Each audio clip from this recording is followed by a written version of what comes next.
the best actor in leading role female. And the winner is Narmada Sogaipong for the film Sunita.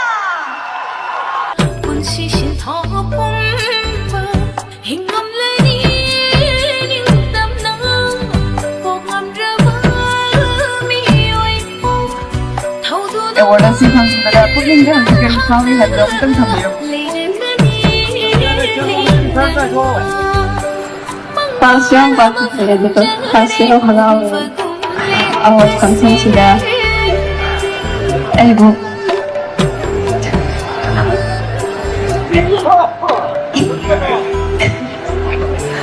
Ay, halaw halaw kaya hayda ng kansan ko.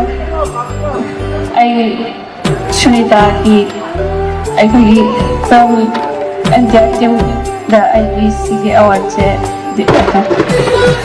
ꯈꯪꯖꯒꯦ ꯑꯗꯨꯒ ꯀꯛꯆꯤꯡꯒꯤ ꯂꯩꯔꯤꯕ ꯑꯩꯒꯤ ꯏꯆꯥ ꯈꯨꯗꯤꯡꯃꯛꯇꯁꯨ ꯑꯩꯈꯣꯏ ꯄꯨꯝꯅꯃꯛꯅ ꯐꯪꯃꯤꯟꯅꯕꯅꯦꯁꯨ ꯍꯥꯏꯖꯒꯦ ꯒꯤꯅꯥ ꯁꯟꯖꯨꯅꯥ ꯑꯩꯈꯣꯏ ꯑꯍꯨꯝꯃꯛꯅ ꯋꯤꯅꯔ ꯑꯣꯏꯕꯅꯦꯅ ꯑꯩ ꯈꯪꯖꯒꯦ ꯑꯩꯅ ꯂꯦꯞꯇꯕ ꯈꯛꯇꯪꯅꯦ ꯑꯩꯈꯣꯏ ꯑꯍꯨꯝꯃꯛ ꯋꯤꯅꯔꯅꯦ ꯑꯁꯤ ꯍꯥꯏꯔꯒ ꯍꯥꯏꯖꯒꯦ. Big round of applause, ladies and gentlemen, once again for...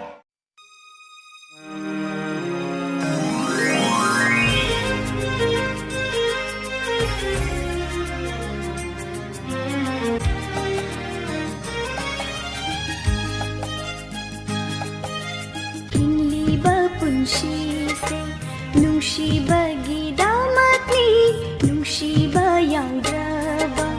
Arimba mapokni kayaningdabana aigi waripni thamoy buwahalliba nushiba mahatni